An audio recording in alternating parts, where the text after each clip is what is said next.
Hi guys, it's Kaylee. Welcome back to my channel. I am starting off the new year with new content, and this is going to be a sustainable fashion guide. It's something I've been meaning to do for a while, but I've just been a bit intimidated by doing it. And I finally took a bunch of notes and I have things ready for you guys. Before we get started, I want to thank my sponsor for this video, which is Skillshare. You guys have heard me talk about Skillshare before, and I'm so excited to be partnering with them on this video. Basically, Skillshare is an online learning community. They have thousands of classes with everything from business to design. I personally have learned a lot about photography from Skillshare, and even things like accounting for being self-employed and for my other small business. And the best thing is that it's actually really affordable. A premium membership gives you access to a ton of different classes each month for under $10. If you're interested in getting 2 months of Skillshare for free, click the link in the description box down below. Okay, so sustainable fashion. I feel like you hear this as a buzzword all the time, whether it's from small independent brands to huge luxury brands. Even fast fashion brands have sort of started jumping on the bandwagon in the past few years. I'm going to be referencing notes on my phone throughout this video, but this is the definition I have here for sustainable fashion, and that is high quality products with reduced environmental impact produced in facilities with well-treated workers. So there's a lot there, but it's pretty to the point. Basically, I would just like for this video to be used as a tool to look more into brands, whether they claim that they're sustainable or not, and to aid you in making conscious consumer decisions. Basically, it's 2019. We need to be giving the environment a break, and we need to be making sure that our products last and don't end up in a landfill. This is a note that I have quoted from Reformation's most recent sustainability report. They are a really great brand to follow along with, even if all their products aren't your style.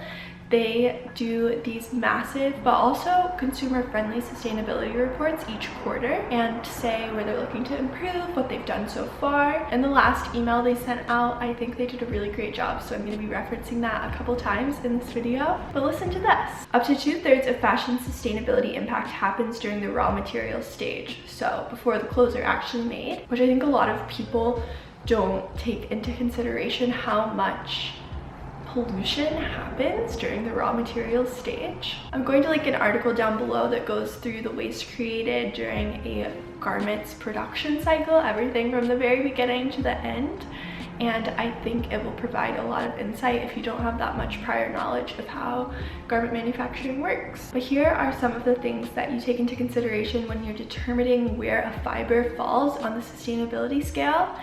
Basically, if you don't know, a fiber is what makes up the fabric. So there's a ton of little fibers that eventually end up being a fabric. So water input, energy input, land use, ecotoxicity, greenhouse gas emissions, and human toxicity. And then on top of all of that, the fiber care once it is actually a garment. So I'm going to throw up a chart now that groups fibers on a grading scale from A to E, I believe, with E being the worst. Ooh, never, as Reformation puts it. So hopefully you paused that, took a screenshot if you would like. I mainly want to focus on the best fibers and the worst fibers for the environment, just so that they can be in your head when you're shopping. So dead stock and post-consumer product are total king of sustainability. It's basically just old fabric that older companies may have used in the past. Maybe they produce too much. That happens a lot, especially in manufacturing, because people need to meet high minimums and they're trying to bring the price down on their products. So a lot of times bigger businesses will order way more than they need to, and in turn this creates dead stock fabric. It's super useful when those companies actually donate or sell their dead stock fabric to other retailers to then sell to other designers. It's an entire business. That's what jobbers do. If you've ever heard of Mood Fabrics in New York City, Mood Fabrics is a jobber. A very expensive one though, if you're ever looking for dead stock fabric. But on another note, I'm sure some of you guys, if you keep up with the fashion news, you've seen the recent scandals with high-end luxury brands being caught for destroying and burning millions of dollars worth of merchandise. Burberry recently got in a lot of trouble for that, and they said they were going to stop doing it, I believe. I should be fact checked on that. But that is not just Burberry that does that. So many retailers and businesses destroy their merchandise, and it's horrible. So that's something you have to watch out for. A lot of luxury retailers use the excuse that they don't want the product to be oversaturated, but in that case it doesn't really make sense why they overproduce so much of it, because most of the time they know that all of those aren't going to sell, you know? A brand that I used to work for actually didn't destroy their merchandise. They sold it to websites like The RealReal, but now if you go on The RealReal you see like all of this designer's name like new with tags, but personally that is so much better than destroying your merchandise. And there's just another reason to support smaller brands that do smaller batch production, because they aren't over ordering by thousands of quantities. Back to the fibers. Now, though, like I was saying, dead stock and post-consumer product is king. After that, there are some new innovative fabrics like Tencel. Avery and I sat at a Tencel panel when we were at the Future of Fabrics Expo in London sourcing for our own brand, STAATSBALLETT. It was super interesting. Tencel is actually made from wood pulp, and the actual fiber name is lyocell, but the company Tencel makes like over 90% of the world's lyocell. I won't go too deep into it, but they are a company that's very focused on sustainability. I will link some articles down below if you're interested in learning more. Usually it has a very soft hand. It's not the most ideal for a lot of things, but I've seen people using it in really creative ways in the past couple of years. Also really great fibers include organic linens, organic hemps. Hemp is often used in t-shirts. I've been seeing so many new sustainable t-shirt brands pop up that make their t-shirts from hemp. And then Reformation also ranks recycled cotton and recycled leathers at the top of the list. And then just one grade lower, better than most, not bad at all, conventional linen, conventional hemp, modal, which I often see in dresses, recycled wools, recycled synthetics. You see a lot of recycled synthetics popping up in the market now, especially the recycled plastic that gets turned into polyester. I know so many brands are doing this now. Everlane's running huge advertisements. We used a locally milled near Avery's hometown fabric that was made out of organic cotton and recycled polyester, which is recycled plastic bottles. In our last collection, we're using the same fabric in this collection because it's a really cool fabric and it's great to make use of those old plastic bottles. But the reason that it is not the best scenario in the world is that plastic still sucks for our environment. It's nice to put it to use in a different way, but little microplastics when you wash your garment can leak into our water. A few companies are selling these bags that you can wash your polyester and other synthetic clothes in now so microplastics don't leak out. I'm not sure how those have been tested to see if they actually work. I definitely need to do some more research, but that is just something to keep in mind. Nothing is perfect by any means. Fashion is one of the biggest polluters in the world, whether it's from dyeing or like the fabric yield when you're actually manufacturing the clothing. Usually at least 20% of the fabric gets scrapped just because it's unusable when you're cutting mass production. Even more is unusable when you're sampling though. I want to mention some well-regarded certifications that you can look out for when you are looking to shop sustainably. Ecotex is a big one. I believe it's based in Switzerland.